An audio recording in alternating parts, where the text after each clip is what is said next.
Bienvenidos de nuevo a Geopolítica e Imperio, o Geopolitics and Empire en español.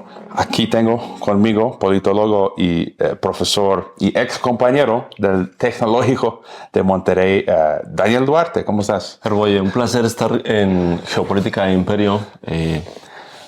Ya habíamos estado en otros proyectos antes de tu podcast en inglés y recuerdo que platicábamos mucho sobre este nicho de esta oportunidad de que lo hicieras en español, y estoy muy contento de que lo puedas hacer en español, porque tu español cada vez es mejor, y que podamos discutir de temas geopolíticos, políticos, económicos, sociales en lengua española, ¿no? Gracias por la invitación. Pues gracias por estar aquí. Ya te he entrevistado varias veces en inglés, en mi ex programa de radio, TNT Radio, Ajá. Y ahora en español. Y hemos tenido varios invitados. Rubén Luengas, sí. Arturo Ponce de Gran periodista de Luengas. Reinam, que está en Ciudad de México, y de los We Are Not Zombies, Ramiro. Uh-huh. Y ahora estás con nosotros. Y pues antes de avanzar, si algo que nos quieres platicar de tu background, de tu experiencia, de tu trabajo y pues intereses y así. Yo soy politólogo, me gusta mucho la ciencia política como teoría y como práctica. Entonces estudio ciencias políticas en Aguascalientes, soy de allá. Me vengo a Guadalajara hace aproximadamente 10 años para estudiar una maestría en filosofía y me especializo en filosofía política, hago una especialización en filosofía política. Me muevo a Tecnológico de Monterrey a dar clases de historia, de geopolítica, de ética, de filosofía. Ahí te conozco hace 12 años aproximadamente, donde compartimos la cátedra de historia. Escribo ensayos, soy ensayista. Fui ganador afortunadamente del premio Caminos de la Libertad en 2021 con la fundación de Ricardo Salinas Pliego. Me considero liberal. Entonces escribimos ahí ensayos sobre liberalismo, la literatura. Soy un apasionado de la literatura también, siempre con temática política, siempre con temática social. Y actualmente estoy aquí en TEC de Monterrey, en campus Guadalajara, en México, pues impartiendo las clases de historia, de filosofía, de ciencias sociales en general. Y también traduces, ¿no? Y también soy traductor del alemán al español, de inglés al español. Me apasionan las lenguas extranjeras, sobre todo la lengua alemana, las lenguas germánicas, inglés. Intenté estudiar ruso, intenté aprender ruso. Tú sabes que es complicado. Fracasé terriblemente. Pero me apasionan las lenguas extranjeras y traduzco del alemán y del inglés al español.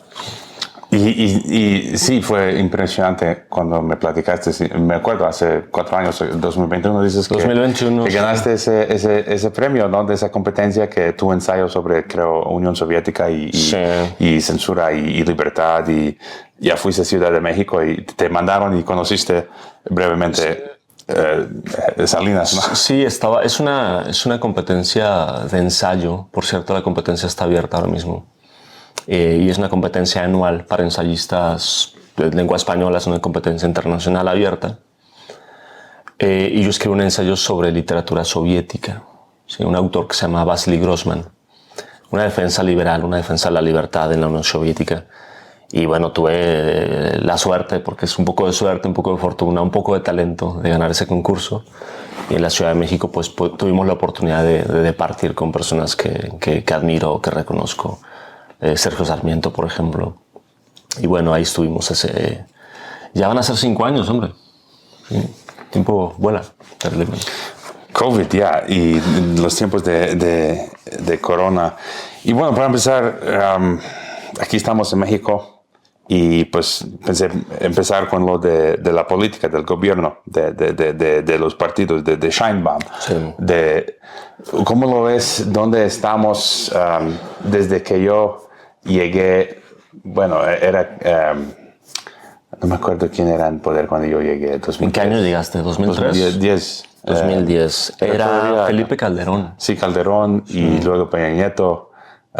Sí. Sí, es Vicente Fox, 2000. Después es Felipe Calderón. Son los 12 años del panismo, el conservadurismo. Después sigue Enrique Peña Nieto. Después la transición a la izquierda con Andrés Manuel. Y ahora Claudia Sheinbaum. Empezando su sexenio. ¿Y cómo lo ves? ¿Dónde estamos los logros las fallas, lo bueno, lo malo, ¿qué es? Para empezar, una presidenta que es increíblemente popular. Las encuestas muestran que tiene unos niveles de popularidad abrumadores, rozando el 80%. Una presidenta que es la más votada en la historia de este país. Son datos, no es ni mi opinión personal, es una presidenta que ha sido la más votada. Han sido las elecciones en donde más electores han acudido a las urnas, han votado. Es la presidenta más votada de la historia. Tiene esa legitimidad, ¿no? Pero sabemos nosotros que hay la legitimidad no nada más la da el voto, la da también el ejercicio del poder. Y Claudia Sheinbaum tiene esta legitimidad de ser la presidenta más votada, la primera mujer en la historia en ser presidenta en un país esencialmente machista, lo cual es un doble logro, me parece. Pero ahora se tiene que ganar la legitimidad del ejercicio del gobierno, ¿no? Y ahí estamos, con problemáticas que no fueron resueltas en el sexenio pasado. Para empezar, la problemática de la inseguridad, la problemática del pobre crecimiento económico, creo yo, la problemática de la desigualdad social en este país. Ese tipo de problemáticas que son temas que venimos arrastrando de por lo menos 20 años en este país, empezando por el tema de la inseguridad. Y gobiernos han pasado de la derecha, del PAN, de Enrique Peña Nieto con el PRI, de Andrés Manuel con Morena, con la izquierda, y son problemáticas que siguen estando ahí en la mesa. Me alegra que creo pensar que Claudia Sheinbaum va a abordar ciertos temas de una forma distinta, como los hizo Andrés Manuel. Para empezar, el tema de la seguridad. Entonces, va empezando, todavía no lleva un año del poder. Creo que si hay un cambio en el discurso, en cómo abordar las problemáticas.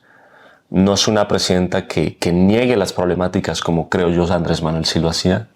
Y yo tengo la esperanza de que ella sí sea capaz de, al no negar esas problemáticas, sea capaz de abordarlas, ¿no? Porque en este país parece ser que la clase política simple y sencillamente posterga las problemáticas para el próximo gobierno, ¿no? Y espero que Claudia Sheinbaum pueda abordar problemáticas fundamentales que si no las aborda, temo mucho por el futuro inmediato de este país, ¿no? Empezando por el tema de la desigualdad y de la violencia, sobre lo cual vamos a hablar en este programa, ¿no? Entre otras cosas. Bueno, yo no tengo tanto optimismo. Bueno, no sigo tanto las noticias aquí en México. Ya sabes que me enfoco más en el escenario internacional, el globalismo y tecnocracia y todo eso.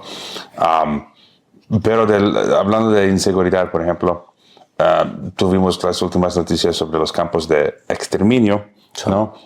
Estos 9 jóvenes que fueron a Oaxaca, que los encontraron sus restos, desmembrados, sí, en el coche.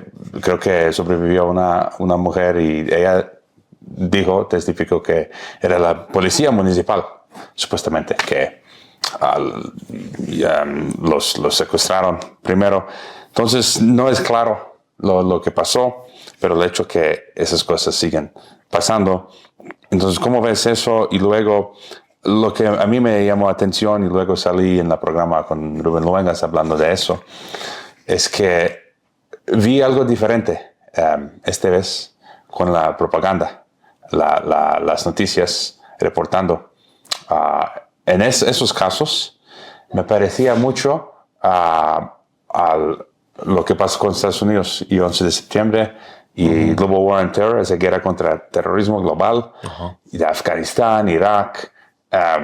Como si regresamos a tiempo, 20 años, nos acordamos muchas veces en las noticias en Estados Unidos salían videos con supuestamente terroristas, sí, con máscaras de Al-Qaeda, ISIS, para asustar a la población y usar como pretexto una invasión para invadir a Afganistán, a Irak.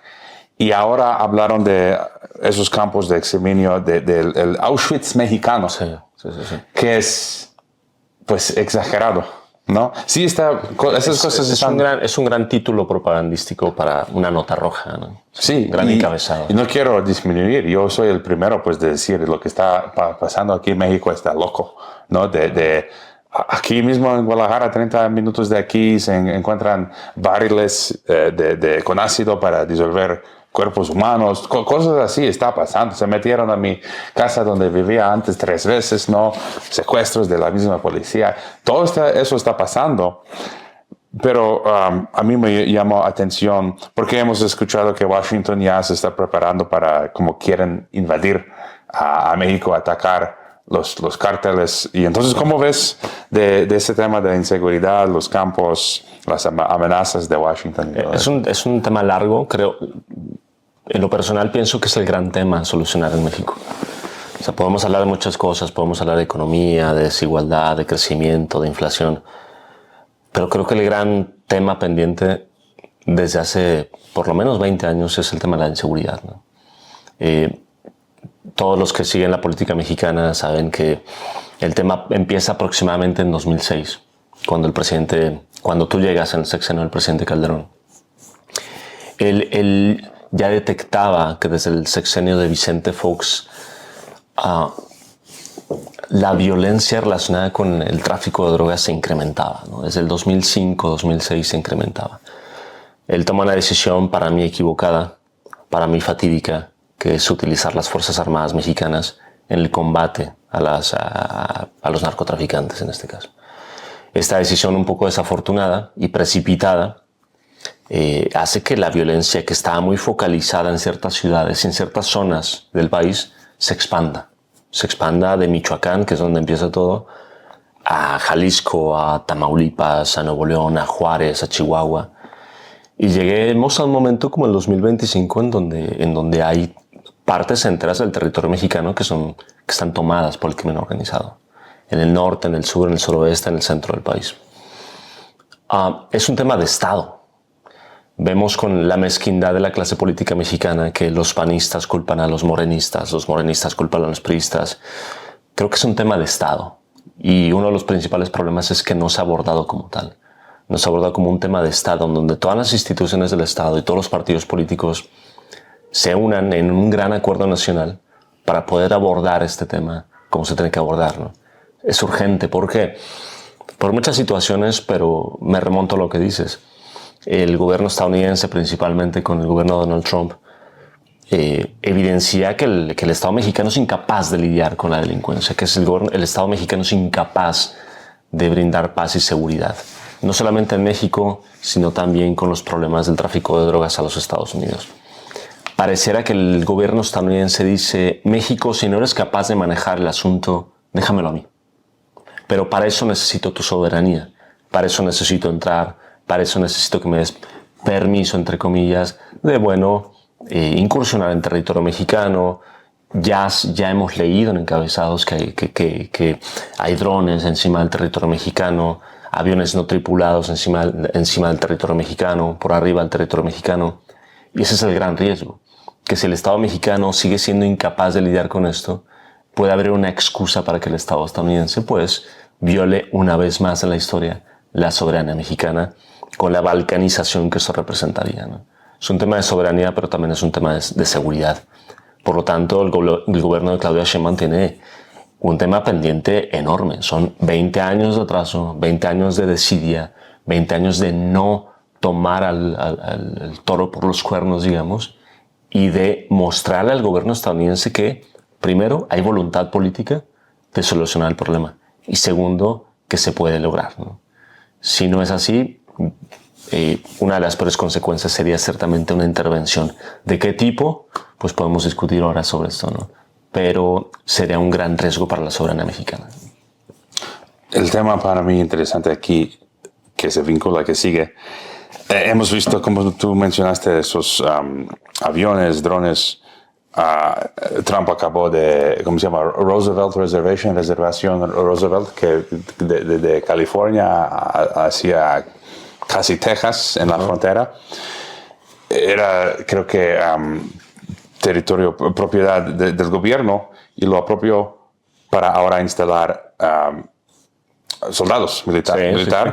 Y luego han mandado al menos 2 barcos de guerra, si te acuerdas.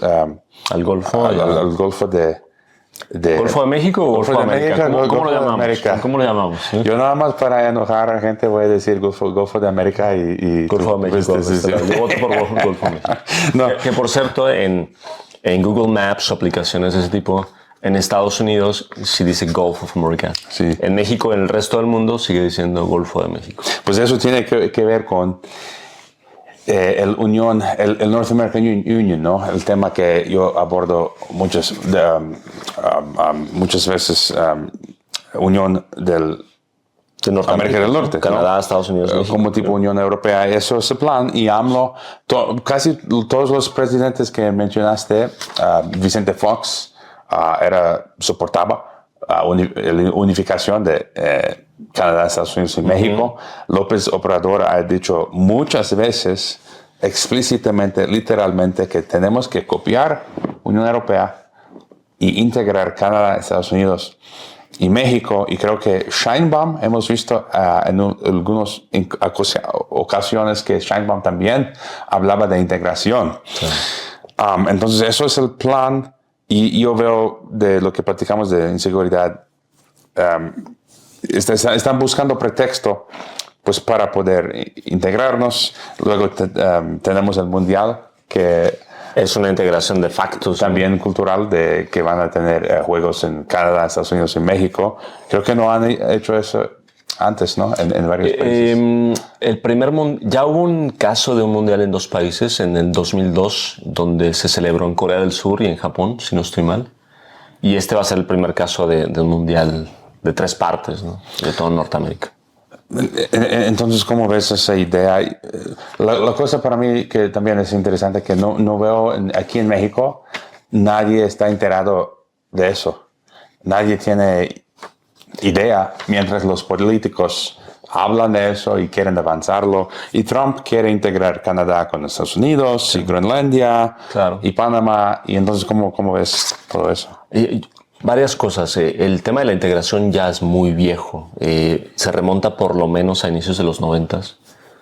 El presidente es Carlos Salinas de Gortari y hace un pacto económico, que es el pacto económico o el tratado económico más grande del mundo, que es el Tratado de Libre Comercio entre Estados Unidos, Canadá, Estados Unidos y México. Es el primer gran intento de una integración, en este caso económica. Y es un boom político y comercial, porque en los 80s, había una división muy clara. Él es por lo menos podremos remontarlos por lo menos a 1994, con estas ideas, o estas intenciones de integración. Y repito, ese es el tratado más grande. No ha habido, no obstante, una integración de tipo civil, en donde las personas puedan cruzar libremente, por obvias razones, ¿no? Son 3 países, 3 monedas muy diferentes, con un peso muy diferente. Pero los intentos son viejos, se remontan por lo menos a 1994. Ahí hablas de los presidentes, hablas desde Fox. En política hay un par de distinciones, un par de dicotomías, la famosa dicotomía entre izquierda y derecha, presidentes de derecha, presidentes de izquierda. Pero hay algunos analistas que piensan que en el siglo XXI, en el 2025, esta dicotomía entre izquierda y derecha ya no explica muchas cosas, muchas decisiones de gobierno, muchas políticas de gobierno, muchas políticas migratorias, por ejemplo, y usan en su lugar la dicotomía soberanista o soberanía contra el globalismo. Y en este caso, la mayoría de los presidentes que tú has nombrado entrarían perfectamente en la definición de un presidente globalista, ¿no? Salinas, Vicente Fox, Calderón, ni se diga, Enrique Peña Nieto, eran presidentes ideológicamente muy poco soberanistas, que eran capaces de otorgar la soberanía mexicana a los Estados Unidos en nombre de un supuesto bien mayor. El primer presidente que, por lo menos en teoría y en papel, es nacionalista es Andrés Manuel López Obrador, por lo menos en papel. No obstante, en este caso de la integración, él era un ferviente devoto de la integración norteamericana, que no se ha logrado, pero es una idea que permanece ahí. Sí, yo identifico, pues lo ves con Calderón y creo que era Zedillo, que ya que terminaron se fue a dar clases en Harvard y claro, eso ya es globalista. Es algo muy común en los presidentes mexicanos, terminan su mandato y se van. Y regresan con su amo, ¿no? Washington.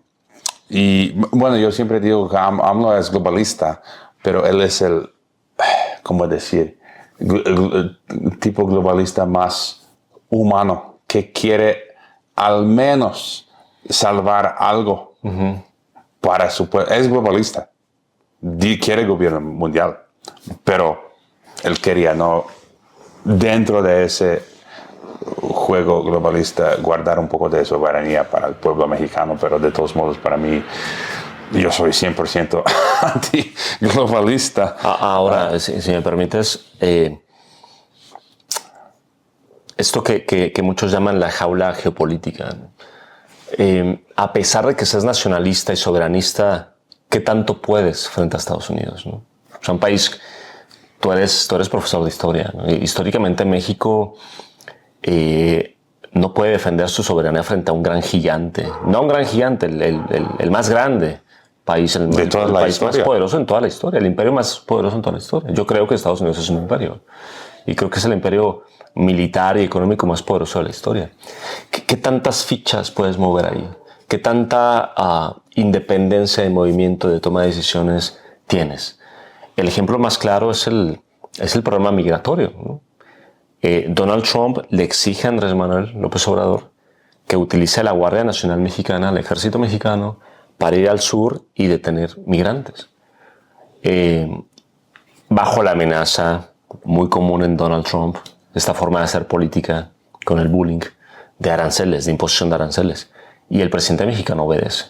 Y la presidenta mexicana actualmente obedece. Es decir, Estados Unidos nos demanda, nos exige, nos ordena de facto que usemos nuestro ejército, nuestras fuerzas armadas, para tener migrantes. Lo hacemos.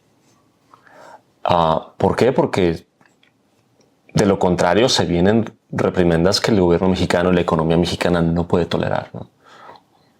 Si Donald Trump nos impone un arancel de 40% a los productos, la economía mexicana no aguanta un mes. Entonces, llega un momento en que también, más allá de la discusión si eres globalista o soberanista, son discusiones prácticas. Hay guerras que tienes que ceder y hay batallas ideológicas que vas a perder frente a Estados Unidos, ¿no?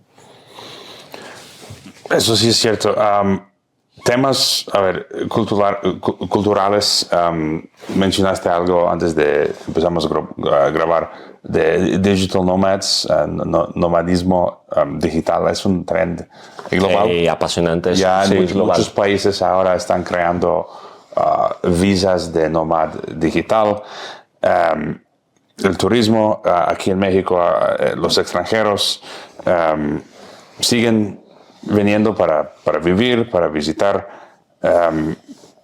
¿Cómo lo ves? Pues lo hablamos una vez en una ocasión en uno de tus shows en TNT Radio.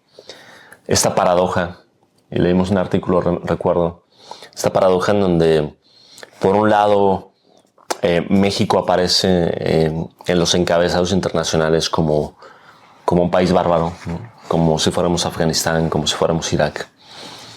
Los números no nos defienden mucho, pero por otro lado, México aparece del 2020 para acá como un país muy atractivo para los jóvenes, para los nómadas digitales, sobre todo en las grandes ciudades, ¿no? Entonces esta paradoja de que México en ciertos lugares, en ciertos territorios, parece ser un lugar muy peligroso, pero en las grandes ciudades, en las capitales, México está teniendo un boom internacional, ¿no? O sea, la cantidad de inmigrantes, la cantidad de anglosajones, sobre todo, y europeos que están yendo a grandes ciudades, a grandes centros culturales como la Ciudad de México, como Guadalajara, un poquito menos, pues es impresionante, ¿no?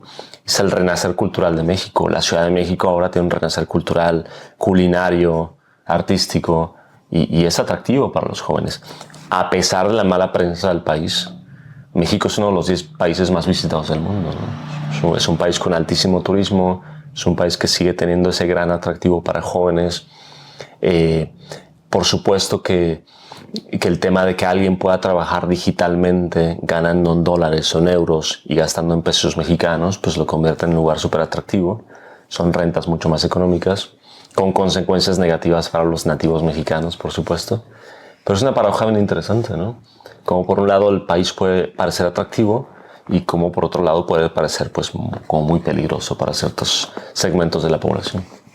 No sé si escuchaste las últimas noticias que anunciaron clasificaron los países más felices, Sí. y que México era en el top 5 o algo así, Sí, México de más feliz, y eso sí es algo atractivo, porque ves en otros países, he conocido gente en Europa, por ejemplo, ganas más dinero, pero el población, en algunos países europeos son muy fríos, y conozco gente que algo pasó mal aquí en México con ellos, tuvieron amenaza a su pues ser, o sea, como dice, su seguridad, Sí. tuvieron que huir y estuvieron un tiempo en Europa y dijeron, no, ya está tan mal que aún con el peligro que tenemos aquí vamos a regresar. Sí.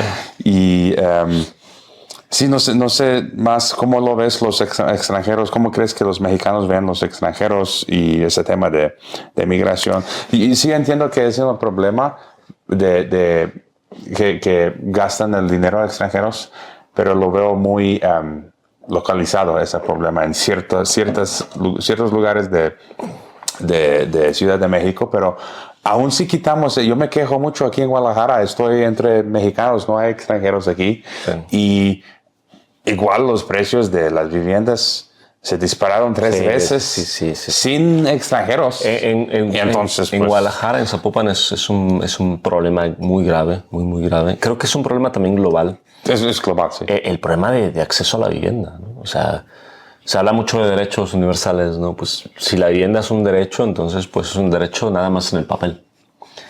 Y sobre la pregunta de la reacción de los mexicanos frente a esta invasión de facto de muchos jóvenes, ¿no? Extranjeros, nómadas digitales, pues depende. O sea, si lo ves como un enriquecimiento cultural de la ciudad, de la urbe, lingüística incluso, para los que amamos los idiomas, pues es increíble, es muy bueno. Se afecta, no obstante, en este gran problema de la gentrificación, ¿no? ¿Qué es esto? El alza de los costos de vida ahí donde van extranjeros a vivir. Y es en ciertas zonas muy focalizadas, ¿no? Ciertas colonias, Ciudad de México, la Roma Norte, Polanco, Coyoacán, ciertas zonas que son atractivas por su movimiento cultural, por su riqueza culinaria. Y son zonas que típicamente muchas de ellas, te pongo el ejemplo de Coyoacán en la Ciudad de México, eran zonas pues un poco más populares, ¿no? El caso de Santa Tere en Guadalajara, eran zonas populares en donde el flujo excesivo de migrantes eleva los costos de vida. A ver, este señor gana en euros, esta señorita gana en dólares, le puedo cobrar más renta. Entonces las personas mexicanas que estaban pagando una cantidad en pesos, pues se ven obligadas a dejar esos lugares y a irse a la periferia. Entonces, incluso personas nativas de esos lugares. Y eso sí es un problema para muchos, sobre todo jóvenes mexicanos, que ven la gentrificación como algo negativo, como un robo de la identidad, incluso cultural, de los países, y como esta pérdida del acceso a la vivienda. Las personas mexicanas ya no pueden vivir en ciertos lugares en donde el privilegio lleva a los extranjeros. Entonces hay como lados positivos y lados también muy oscuros, ¿no? Hay una discusión nacional respecto a la gentrificación ahora mismo, ¿no? Pues la economía, ya hablando de eso, y también yo lo veo, ese tema del globalismo también, bueno, llegamos a eso más tarde, pero ¿cómo lo ves el desarrollo económico? También mencionaste esa paradoja, ¿cómo se dice? Paradoja, que supuestamente reportan que cada día 50 trailers, ¿no? Se están robando de los cárteles o crimen organizado, que daña. Es que para mí es una locura. Por favor, permítanos, pues, ustedes hacen lo que hacen, pero deja a la población en paz, ¿no? Pero escucho de gente, pues, de clase baja, abren un negocio para sobrevivir, y llegan a pedir piso. ¿Qué es eso? El cobro de piso, sí, cosas así, ¿no? Y entonces ya es suficiente que la mafia, pues yo siempre veo al gobierno como una mafia, entonces que una mafia, el gobierno viene a pedir impuestos y viene otra taxes. Mafia. Entonces mi punto era, pero al mismo tiempo vemos Oracle, Amazon, de los centros de datos, ¿no? Invirtiendo mil millones de dólares. Entonces, sí hay un flujo de dinero que ya van a abrir el tercer Costco en Guadalajara. Acabo de leer, Walmart va a invertir nuevos 6 mil millones de dólares para expandir. Oxxo están abriendo en Texas, farmacias similares ahora van a abrir. Eso es parte de la integración de la Unión Americana. Sí, exacto. Pero al mismo tiempo yo creo que México tiene un potencial increíble si no será para ese asunto de inseguridad. Si más gente tenía esa libertad de ser emprendedores, sería wow, ¿no? El petróleo que tenemos, las aguas, ¿no? de Atlántico y Pacífico, de acceso, ¿no? Desde Manzanillo, las puertas y somos a veces primero, a veces segundo en plata, ¿no? Sí. Las minas, de plata. Agricultura, lo que quieres, ¿no? Entonces, sí, yo lo veo positivo. ¿Eres optimista hablando de la economía para el futuro? ¿Cómo se está desarrollando? Globalmente no. Yo veo una tendencia a la hiperinflación de la economía, ¿no? O sea, las cosas cada vez están más caras. La desigualdad se expande. Hay mucho dinero en muchos sectores, hay poco dinero en otros sectores, lo cual genera resentimiento social, violencia social, que es el gran tema de México.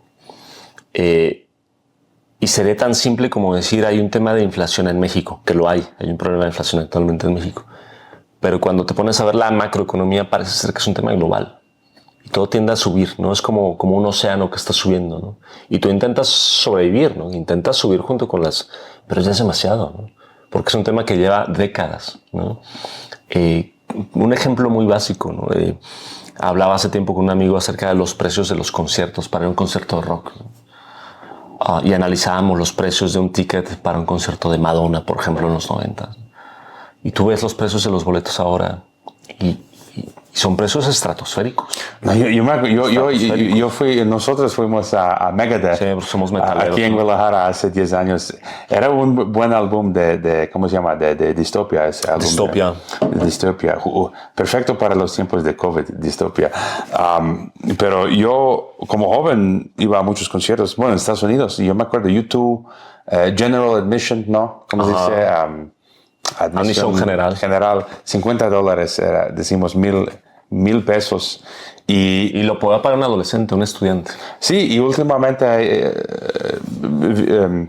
buscaba ahí en octubre, año pasado, llegaron The Killers aquí en Guadalajara o Maná. Y yo buscaba los boletos. O hablamos sobre Metallica en la Ciudad de México. Metallica y era hasta 4,000.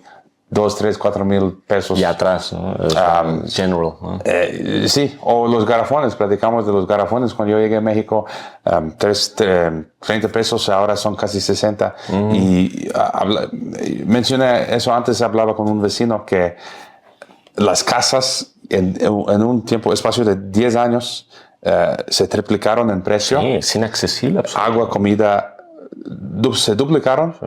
Pero los salarios igual. Sí, las personas que tengan, que estén en sus 20s, 30s, 40s, quizás se den cuenta de esto en su capacidad de acceso a la vivienda, por ejemplo, ¿no?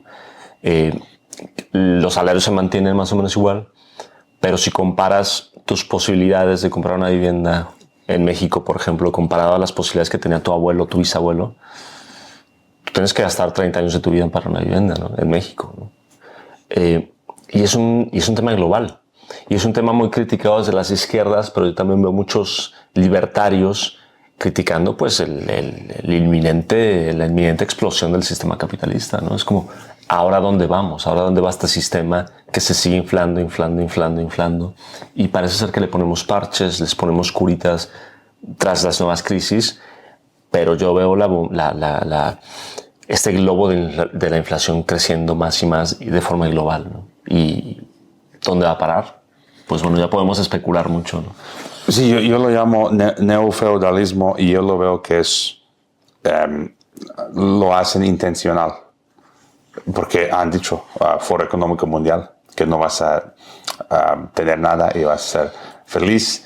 Y yo antes mencionaba, yo era optimista más específicamente para México, ¿no? Que hay todavía mucho movimiento y no sé si se busca, pues, tal vez oportunidades, pero sí, como tú dices, es un tren global. Y pues globalismo, para preguntarte, ¿cómo lo ves? ¿Tú cómo lo ves o definas globalismo? Yo hablo mucho de eso, pero yo lo más importante es que vamos a rumbo hacia ese gobierno mundial.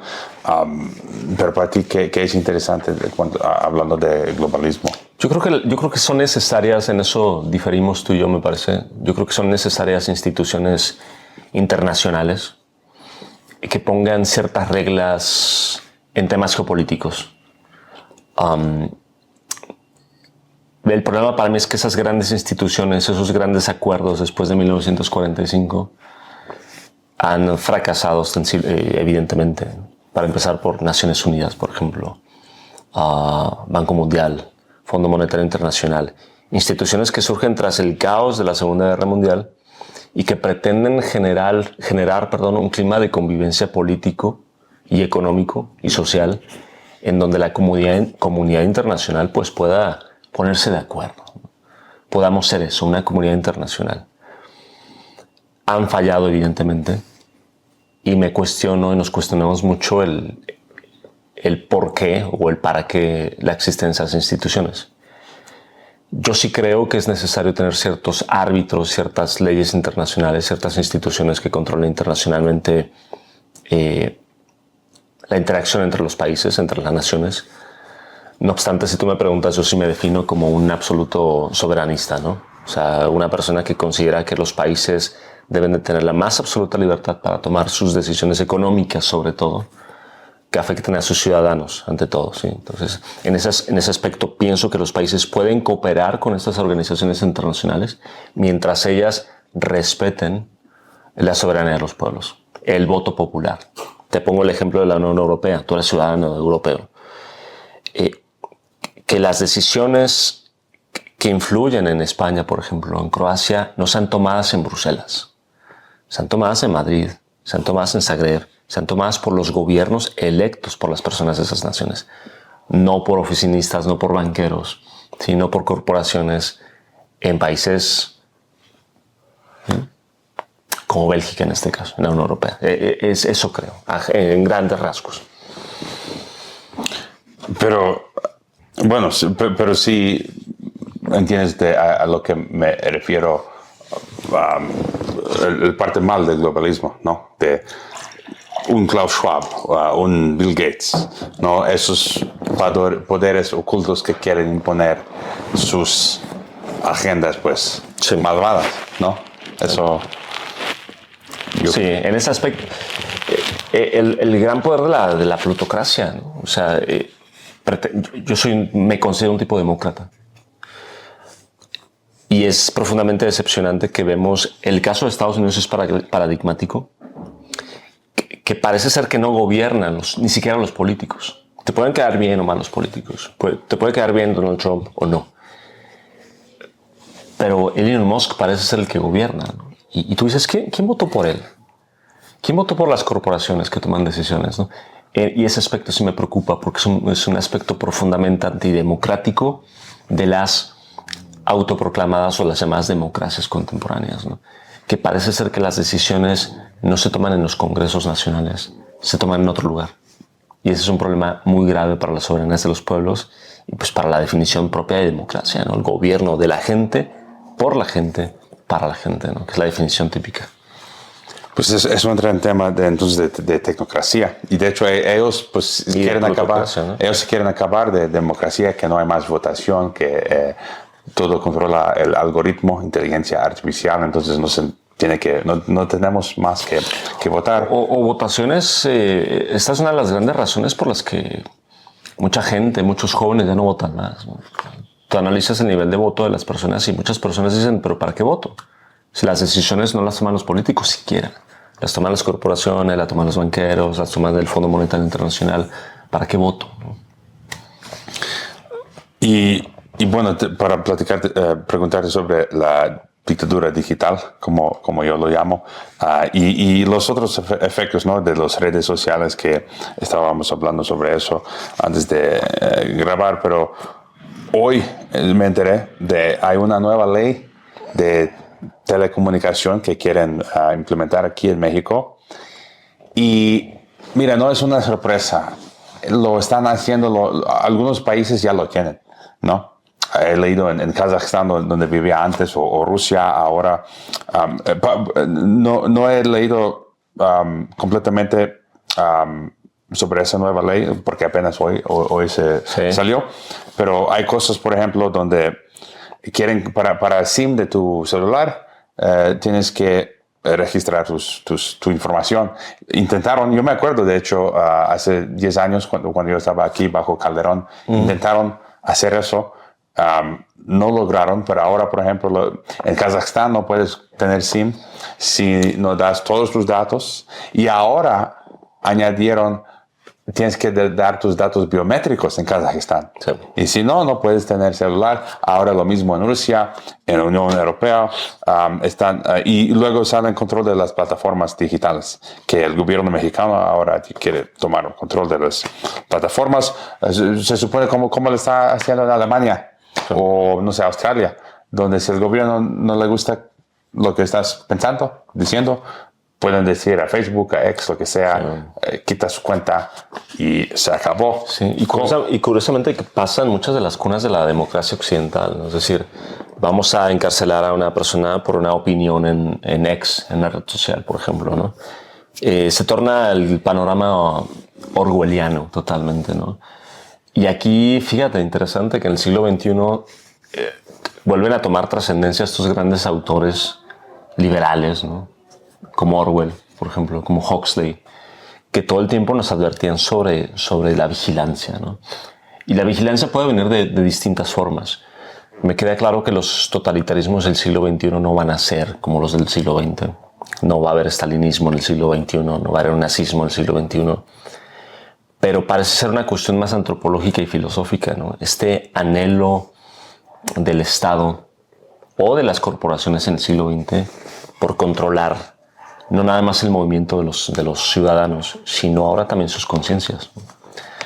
Y el tema de la tecnología es tan reciente, amigo, es pero tan reciente. O sea, nosotros vivimos nuestra adolescencia todavía sin teléfonos celulares.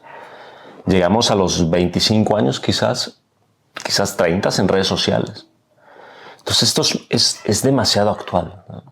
Si nos ponemos a analizar la historia de la humanidad, el tema digital es tan actual que no nos queda más que especular sobre las consecuencias que esto va a tener sobre la libertad de las personas, ¿no? No nada más de movimiento, repito, también de conciencia y también de creencia. Y no nos queda más que especular, ¿no?, que viene con las redes sociales, por ejemplo, con el control de los estados, de los gobiernos. Creo yo un control muy torpe, ¿no? Yo no creo que los estados puedan controlar el Internet, por ejemplo, ¿no? Salvo ejemplos muy paradigmáticos como el caso de Corea del Norte, por ejemplo, ¿no? Y estos intentos son desesperados porque, repito, es algo tan nuevo, la tecnología, las redes sociales, que los gobiernos intentan crear leyes absurdas como la que mencionas de cómo controlamos esto, ¿no? Cómo controlamos el acceso de las personas a los medios digitales, por ejemplo, ¿no?, o a una página de internet, por ejemplo, o a las redes sociales, por ejemplo. Algo interesante que mencionaste, bajo Calderón de la derecha intentaron implementar ese requisito para registrarte para el SIM, y ahora creo que esa ley es por Morena, ahora izquierda. Sí. Entonces muchas veces vemos que no importa izquierda o derecha, ese mismo programa entra por donde sea, y lo que acabaste de mencionar son detrás de Morena, detrás de Sheinbaum, esas corporaciones, esos Musks o Peter Thiel en Estados Unidos y Palantir, o aquí, ¿no? Quien está, vivimos, bueno, iba a mencionar igual que tú y yo vivimos en ciudad de 15 minutos, ¿no? Guadalajara se conoce como ciudad de resiliente, y Ciudad de México anunciaron que quieren hacer una ciudad inteligente, resiliente, y hace 2 semanas anunciaron Hermosillo, capital de Sonora, hizo un tratado con Foxconn y van a convertir Hermosillo en una ciudad de 15 minutos, y ya que acaban con eso, los demás, Tlaxcala es también un modelo de ciudad de 15 minutos. Ahí mi punto era, por ejemplo, aquí en Guadalajara lo financia Fundación Rockefeller. Entonces tienen esas ideas de quitar nuestros coches, quitar efectivo, pues para controlarnos como vacas en una granja, ¿no? ¿Crees, ahora yo tengo una pregunta, ¿crees que estas ideas, que todas son muy embrionarias, todavía están en una etapa muy embrionaria, muy inicial, las ves tornándose realidad? Pues eso es mi pregunta también para ti. Yo lo veo, sí, como tú dices, son embrionarias, pero yo lo veo que sigue avanzando, ¿no? Yo te platiqué hoy que no pude renovar mi tarjeta de débito, o sea, ahora que el INE, no tengo INE, es el identidad digital, ¿no? Y específicamente ONU declaró que para vincular tu cuenta de banco con tu identidad digital, no tuvimos el requisito de emisiones, llevar tu coche para prueba de emisión de vehicular. Ahora ya conozco gente donde están declarando tu coche ilegal, ya quitaron tu coche, no puedes usar tu coche, ¿no? Entonces yo lo veo que sí están avanzando, pero mi pregunta, nadie sabe cuánto éxito van a tener avanzarlo hacia su meta, ¿no? Con todo el caos que tenemos con los crimen organizado, gente que viven fuera de la sistema, como la economía informal.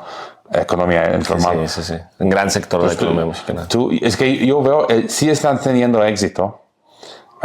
No va todo perfecto para ellos. No sé tú cómo...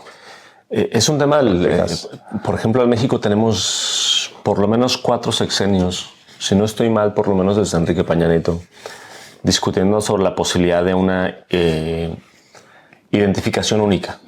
A ver, muchos utilizan el INE, por ejemplo, para identificarse, muchos el pasaporte, la visa, la credencial para conducir, y se ha hablado ya décadas sobre la posibilidad de introducir de forma obligatoria para el ciudadano mexicano una identificación única que incluya, por cierto, los datos biométricos. Y esta discusión está volviendo a hacerse trascendente por el tema de las desapariciones en México.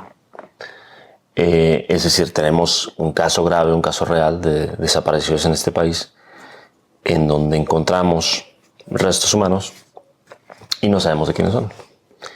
Entonces muchos defensores de este tipo de controles dicen, bueno, si la implementación de estas identificaciones nos ayuda en el futuro a identificar a esos desaparecidos, perfecto. Es decir, aquí hay un dilema clásico, político clásico. Somos capaces de ceder libertad en nombre de la seguridad, y es un tema de filosofía política clásica, un tema hobbesiano.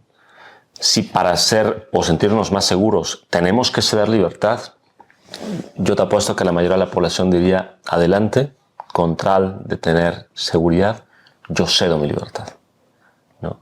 La minoría, una minoría liberal, diría, la libertad es el bien político mayor, ¿sí? Y no ceder ni un ápice de esa libertad en nombre de lo que tú quieras. Así sea la promesa de la seguridad, no cedemos, ¿no? Pero es una más de las batallas entre estos dos principios políticos y filosóficos clásicos, ¿no? Si tú me preguntas, pues yo estoy un poco más al favor de la libertad, estoy del lado de la libertad, ¿no? Como buen liberal. Y sí, yo también. Y pues entonces, ¿crees que van a poder crear alrededor de nosotros pues un 1984? Como Orwell lo plantea, o como Huxley lo plantea, sociedades atomizadas, sociedades temerosas, sociedades ensimismadas, yo creo que ya estamos ahí, ¿no? Y no lo veo no lo planteo desde un dramatismo, ¿no? O desde una mal llamada teoría de la conspiración, ¿no? Yo lo veo como, bueno, si Huxley, Orwell nos plantean en sus obras literarias, filosóficas del siglo XX que va a haber un momento en que las sociedades vean atomizadas, llenas de miedo, ensimismadas, dopadas. Yo ya lo veo, ¿no? Sociedades en donde estamos totalmente atemorizados, estamos totalmente atomizados, dependemos constantemente del uso de las redes sociales. Vaciamos nuestra vida, nuestras creencias, nuestros deseos en las redes sociales. Somos presas de antidepresivos, por ejemplo, medicamentos todo el tiempo. Pues bueno, o sea, ahí está Huxley, ¿no? Ahí está el mundo feliz que narra Huxley, ¿no? Sí, es otro tema. Bueno, hablando de ese tema de dictadura digital y distopia, un parte que me preocupa es lo que platicamos, ese control digital, ciudad de 15 minutos y todo eso, sociedad sin efectivo. La otra parte es social y es espiritual, que te platicaba, yo salgo aquí en la calle, yo salgo sin celular, con efectivo y mis llaves, y veo gente con su celular en su cara caminando, caminando pues así, uno tras otro, Sí. Y no puedo entender, y entro en el establecimiento, comprar, no sé, un restaurante, comprar tacos o algo, y tienen códigos de QR, o se paga con... Nos pasó, ¿te acuerdas? Fuimos alguna vez a tomar una cerveza, a comer una pizza, y ni tú ni yo tenemos código QR, ¿no? Entonces, ¿qué hacemos? ¿Podemos comer? Tenemos dinero, queremos pagar, ¿qué hacemos? Sí, y luego cambia, no sé cómo son los jóvenes, cada vez platicas que es más difícil dando clases, ¿no? Sí. Porque tienen, ¿cómo decir? Rewire their brains, ¿no? El reprograma físicamente, biológicamente su cerebro. Es un hecho, sí. Porque sales en Facebook y tienes 100 tabs abiertos, sí, ¿no? Páginas abiertas, y ves un TikTok 3 segundos, sí, se cambia a otros 3 segundos, a otro video, otra imagen, y eso cambia tu paciencia, cada vez es menos, no te puedes enfocar, muchas veces, aun si quieres enfocarte, no puedes. Incluso nos pasa a los adultos muchas veces, ¿no? O sea, les habrá pasado a los que nos ven, tomas el celular y de repente dices, yo lo tomé para otra cosa, ¿no? Y ya estás viendo un video, ya estás viendo... recuerdo que José Saramago, el premio Nobel de literatura portugués, decía que ya estábamos viviendo en la caverna de Platón, ¿no? O sea, es decir, el mundo de las redes sociales lo tomamos como un mundo real, ¿no? Y sobre todo se da mucho, y lo detecto mucho como profesor con los adolescentes, ¿no? Que ellos sí nacieron en la era digital. Nosotros no, o sea, los cuarentones, los que tienen los que están en los 30, 40, 50, no. Nos encontramos en el camino con redes sociales, con el smartphone. Los chicos adolescentes de 14, 15 años ya nacieron con eso, ¿no? Entonces basan sus interacciones mucho en las apariencias de la red social, ¿no? Cuando nosotros crecimos, no estoy diciendo que sea mejor nuestra generación, pero pues crecimos con interacciones reales, ¿no? Tan palpables, digamos, ¿no?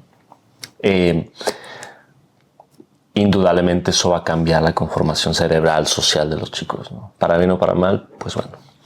Sí, yo también quiero mantener eso, porque nos reunimos aquí físicamente en el mundo análogo, o como se dice.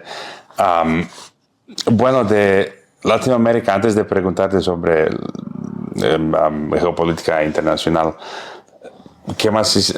Saliendo de México, Latinoamérica, no tenemos Bukele en El Salvador. Bolsonaro, ¿no? La última noticia que ese juez loco, ¿cómo se llama? Alejandro Moraes, le mandó summons, ¿cómo se dice? Era el orden para ir al corte, Sí. ¿no? Que estaba en el hospital, Bolsonaro, ¿no? Estaba operando en sus intestinos, ya están saliendo, y ahora viene este juez, no tienes que ir. No, está completamente loco. Y luego tienes Milei en Argentina. Leí que Gustavo Petro, el presidente de Colombia, que supuestamente quitaron su visa de Estados Unidos, ¿no? Entonces, últimamente no he leído mucho sobre... ¿Todavía está Boric? El croata chileno. Sí, tu compatriota en Chile.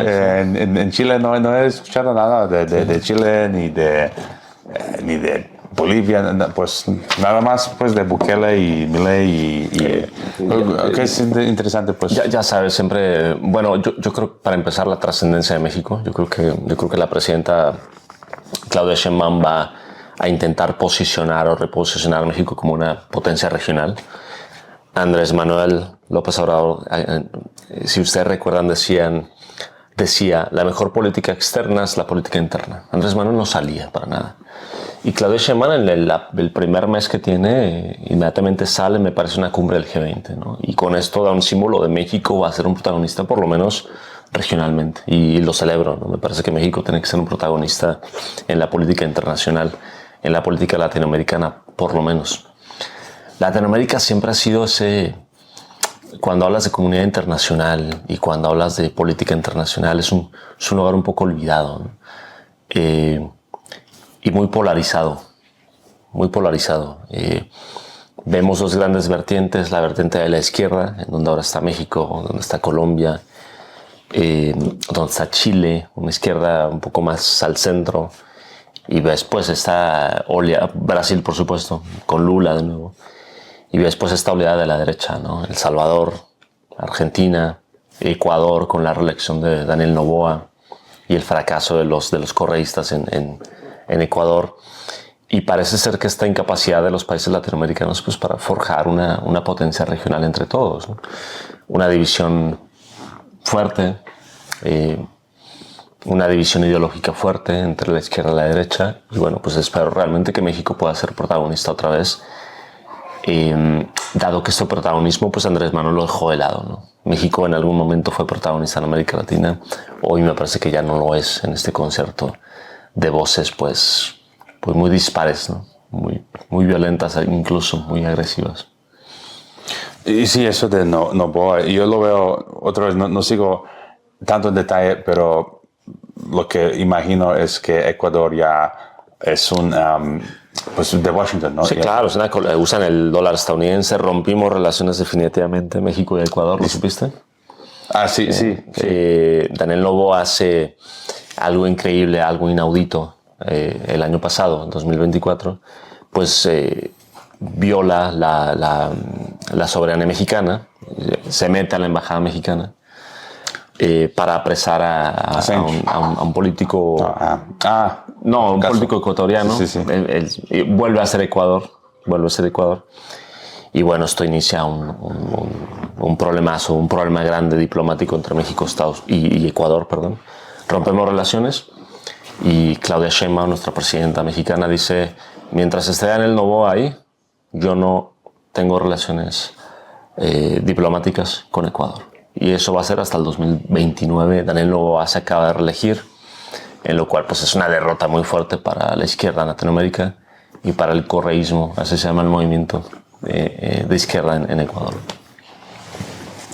Correa también, que Rafael Correa. 23, pues Rubén Luengas lo ha entrevistado, y fue 2023 la entrevista donde Correa dijo tenemos que copiar a la Unión Europea y crear una Unión de América del Sur. Tercera Guerra Mundial, ¿cómo ves los asuntos de Ucrania, Gaza, Israel, Irán, China? Yo lo veo cada semana analizo los señales y trato de resumirlos para mis suscriptores, y esta semana veo que todo el mundo está nada más militarizándose, expandiendo sus, ¿cómo se dice? Navies navales. Sí, fuerzas navales. Sus fuerzas navales. Estados Unidos va reactivando viejos bases militares en islas por el Pacífico de Asia. Entonces, ¿tú cómo ves esas guerras entre el oeste y este? Mira, creo que es un tópico, es una especie de lugar común decir que vivimos tiempos complicados, ¿no? Políticamente. Yo creo que todos los tiempos son complicados, los tiempos de nuestros padres, de nuestros abuelos. Vivir en el siglo XIX, a mí que me encanta el siglo XIX, las guerras, las rivalidades, las enfermedades.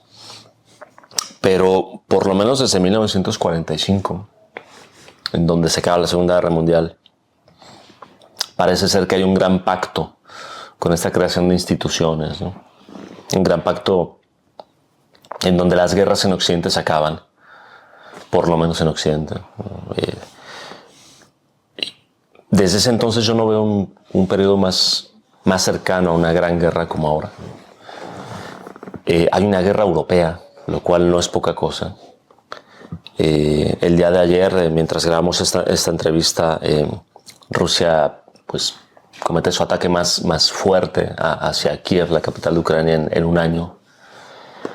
Kiev empieza a hablar hoy de un posible pacto, de un posible alto al fuego, en donde ya habla de su integridad territorial. Ucrania parece ya empezar a hablar de su integridad territorial. Es la guerra quizás más problemática, porque no se acaba, va para 3 años. Donald Trump, con este tono un poco fanfarronesco, hablaba de que él pueda terminar la guerra en unos cuantos días, no lo ha hecho. Humilla a Zelensky frente a las cámaras, ¿no? En una escena que yo nunca había visto en mi vida, en la oficina oval. Y no veo fin de esa guerra. Me preocupan las autoridades europeas fanfarroneando, ¿no? Sobre mandar más armas, sobre mandar incluso soldados. Emmanuel Macron, presidente de Francia, habla de poner soldados en el campo de batalla. Inglaterra habla de poner botas inglesas en el campo de batalla. A mí me preocupa mucho, Gerbolle, y me indigna mucho la livianidad con que los líderes políticos hablan de la guerra. Y cuando les preguntan, ¿mandarías a tus hijos a la guerra? Sonríen y dicen, por supuesto que no, ¿no? Que vayan a la guerra los demás, que se mueran los jóvenes pobres, ¿no? Que se mueran los demás. Estamos hablando que si Francia e Inglaterra ponen botas en Ucrania, estamos hablando de una tercera guerra mundial, ¿no? Y esto tendrá que ser considerado. El conflicto palestino-israelí, por otra parte, un genocidio para mí, yo lo creo, cometido por el Estado de Israel, en cámaras, en vivo y en directo. Lo vemos en redes sociales, mientras comemos palomitas y comemos pizza, ¿no? Y la comunidad internacional, whatever that means, ¿no? Simple y sencillamente se cruza de brazos, ¿no? Cuando estamos presenciando un genocidio, ¿no? Estamos presenciando una guerra muy injusta, profundamente injusta, en Medio Oriente, y parece ser que nadie en la comunidad internacional es capaz de llamar a un alto a la sensatez a Netanyahu en este aspecto. Parece ser, no sé si lo echo de menos, pero parece ser que hace falta una gran autoridad internacional que ponga un manotazo sobre la mesa y diga, stop, paren. Esa autoridad ya no es Estados Unidos. Estados Unidos ya no tiene el gran poder que tenía en los años 80, en los años 90. Ahora emergen grandes poderes internacionales como China. Surgen o renacen poderes regionales como Rusia misma, como la India, como Corea del Norte. Y parece ser que el mundo se convierte en un caos, ¿no? En donde no hay un liderazgo ni político ni individual. Yo no veo grandes personalidades políticas que llamen a la sensatez. Y eso me preocupa enormemente, ¿no? Por ahora y por las próximas generaciones, ¿no? Pues sí, Ray Dalio, ese billonario, acabó de dar entrevista donde él dijo que estamos como en los 1930s. Sí, exacto. Y Exacto. yo llegué al TEC en 2010 dando clases de economía, historia, ciencia política. Y yo desde hace 15 años decía a los alumnos de prepa y universidad Va a pasar. que estamos en el ámbito, como decir, del 1930. Sí. Hace 15 años. Y aquí tenemos Ray Dalio, semana pasada, ese billonario diciendo que estamos en ese tipo de 1900. Ese periodo, yo lo llamo interregnum, no sé si en español es Sí, es correcto. Interregnum, que como tú decías, que no hay más reglas, no hay más árbitros, ¿no? Árbitros internacionales, no hay grandes liderazgos y los grandes liderazgos político-morales pues no son escuchados, ¿no? Acaba de morir, por ejemplo, el Papa Francisco, ¿no? Ese tipo de liderazgos pues parece ser que son como voces en el desierto, nadie los escucha, ¿no? Llamados a la paz, discursos, encíclicas, declaraciones, tweets, pero parece ser que no hay un gran líder político y moral, por lo tanto, porque los líderes políticos son líderes morales, que llame a la sensatez en el mundo del siglo XXI. Y en efecto, te interrumpí, en los años 30, pero también antes de 1914, hay una tendencia al rearme en Europa. Y esa tendencia no se ha visto desde 1933 hasta ahora, hasta 2025, en donde ejércitos pequeños de facto como el alemán llaman al rearme. España se rearma, Francia se rearma, Inglaterra se rearma. ¿Para qué? Es la gran pregunta, ¿no? Eso pasó antes de 1914, eso pasó en los 30, antes de 1939, cuando Europa se rearma hasta los dientes. Esas no son buenas noticias, ¿no? Porque parece ser que hablar de pacifismo ahora es un sinónimo de cobardía, ¿no? Sobre todo en Bruselas, ¿no? Hablar de sensatez es un sinónimo de cobardía. Y bueno, creo que hacer un llamado a la paz, a la sensatez, pues es lo más prudente ahora, ¿no? El rearme europeo me preocupa profundamente. Pues eso de los aranceles, otra vez si vemos históricamente cuando empiezan esa guerra económica, es el primer paso. Que destrozó la economía alemana, no la rusa. Sí, pero luego históricamente lo que sigue es la guerra militar. Sí.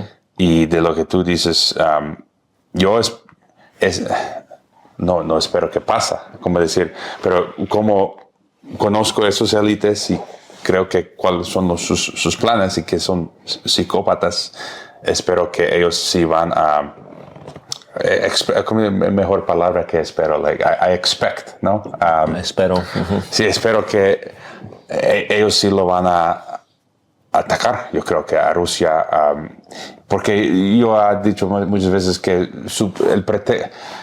tienen varios planes con la guerra de Ucrania. Una es crear ejército de la Unión Europea. ¿Un ejército europeo? Eso es un hecho, sí. Entonces necesitan un pretexto. Ahora necesitan dinero. Acabo de leer que están postulando. El dólar está lentamente muriendo y que va a reemplazar el dólar como reserva internacional. Y leí un artículo que el euro. Sí. Y decía que si el euro llega a tener ese estatus, eso, muchos, como hay esos problemas, muchos países van a mandar su dinero a un safe haven, como se dice, a un un lugar seguro, sí, que sería el euro, y eso daría a Bruselas el dinero para financiar el ejército de la Unión Europea. Y Alemania acabó de salir ese chancellor de BlackRock, es de BlackRock, el nuevo chancellor de Alemania, dijo que como ya es tiempo de nuevo para Alemania como de tomar control. Sí, el nuevo canciller trae un discurso muy belicista, muy belicista. No, es como ya hemos visto eso 2 veces, como dicen, pero la tercera vez, the third time's the charm, ¿no? Sí. Como la tercera vez tienes éxito y No, sí, claro, es claro que ustedes se están preparando para guerra, pero yo también veo que creo que quieren guerra, caos, y de ese caos sale nueva versión de gobierno mundial, pero también lo que van a militarizar,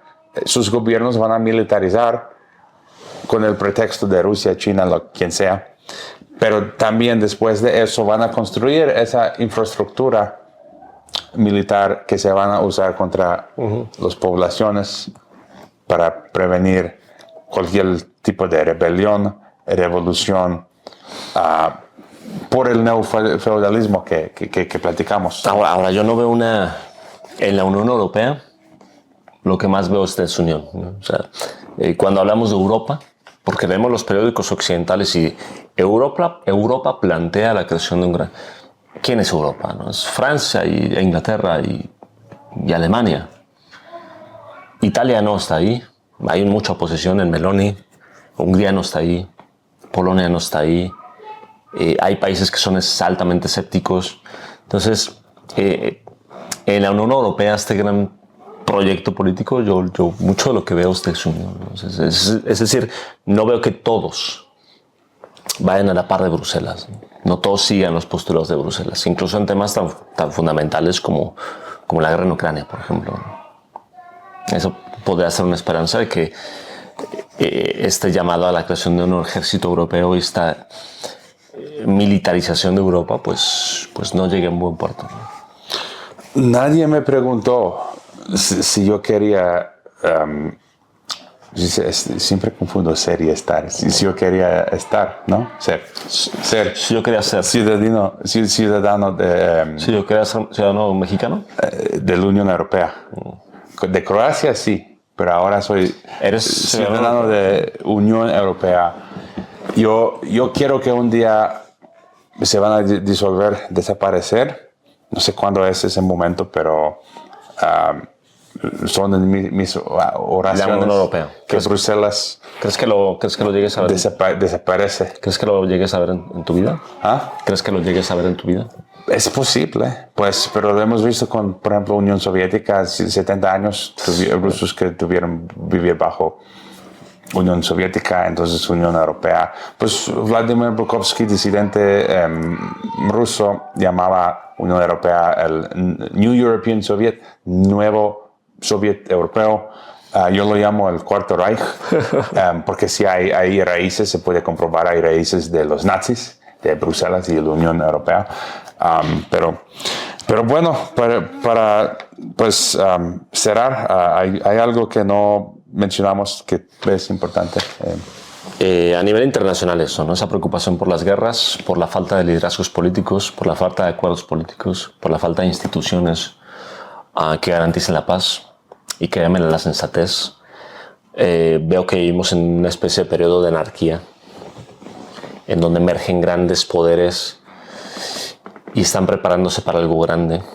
Esos grandes poderes todavía no son capaces de combatir por las armas, pero sí hay una gran guerra económica actualmente. Eso me preocupa internacionalmente, ¿no? Esa falta de liderazgos morales y políticos. Y a la expectativa, ¿no? Sobre qué va a pasar. Creo que lo que nos queda es educación de nuevas generaciones, ¿no? Lectura, información. Desde nuestra pequeña trinchera, pues tratar de informar a los más jóvenes sobre qué está pasando y llamarlos al pensamiento crítico, que es una de las cosas que más se echa de menos en las nuevas generaciones, ¿no? Chicos que sean capaces de leer, de conocer, de investigar y con base en esa información, pues tomar decisiones prudentes para la vida social, ¿no? Y la vida individual, por supuesto. Y sí, yo también para añadir de lo que mencionaste, educación. Y creo que necesitamos más y más gente, tener una masa crítica, dice critical mass, masa crítica, de hacerlo correcto, tener esa aspiración. Si te pide autoridad mordida, decir, no te lo voy a dar. Darme la multa, mandarme a cárcel, mátame, no lo voy a hacer. Si tenemos suficiente gente oponiéndose así, era igual con COVID. Si tuvimos una masa crítica que dice no voy a poner cubreboca, Mira qué pasó, ese ejemplo que siempre uso de Ciudad de México, que querían imponer la regla para escanear código QR para entrar a cualquier establecimiento. Nadie le hizo caso. En una semana dijo el alcalde, no sé si era Sheinbaum en ese tiempo, quién era. No recuerdo. Era broma, no tiene que escanear, porque nadie le decía caso. Y entonces, pues hacerlo correcto, ¿no? En todo lo que hacemos, seas, si eres un alumno, estudiante, maestro, trabajador, político, lo que sea. Y bueno, no tienes red social, creo que no tienes redes. No uso mucho redes sociales, ¿no? Entonces, desconectados. Sí. Pues... Son redes sociales personales, sí. Daniel Duarte. Sí, ahí estamos en Facebook. Daniel Duarte en Instagram. Y pues bueno, ha sido un placer y me alegro mucho de que te hayas decidido animado a hacerlo en español. Creo que, ¿cómo está mi español, más o menos? Bastante bien. Técnicamente es mi cuarta idioma. Para los que si me van a criticar, me pueden criticar solo los que hablan al menos 3 idiomas. Pues, si no hablas 2 o 3 idiomas, pues no me puedes decir nada. Okay. Porque hablo inglés, croata, estudié mongol. Tengo el certificado aquí que llegué al nivel intermedio de mongol y ahora pues ya cuarta. Caray, lo has olvidado todo, creo yo. Sí, pero yo creo que tengo el deseo un día regresar a Ulaanbaatar, a Mongolia, y te dan clases avanzadas. Me encanta el nombre de esa ciudad. ¿Lo puedes pronunciar otra vez? Ulaanbaatar. Ulaanbaatar, me parece la ciudad del héroe rojo. Me parece tan Tolkien. Ulan es rojo, Baatar es héroe. Y si te dan clases avanzadas, y yo creo que en un mes podría regresar a nivel intermedio. Y también estudiaste ruso, me parece. Y podría, pues, un poco de ruso. Ya con croata es parecido. Son idiomas eslavos, sí. Entonces, se parecen un poco en sonido. Sí, pero estoy tratando de hablar, pues, español. Y, pues, muy bien, espero haya sido comprensible para el público. Sí, gracias, profe Duarte. Ahora ya vamos por los tacos. Sí. Vámonos a comer. Adiós.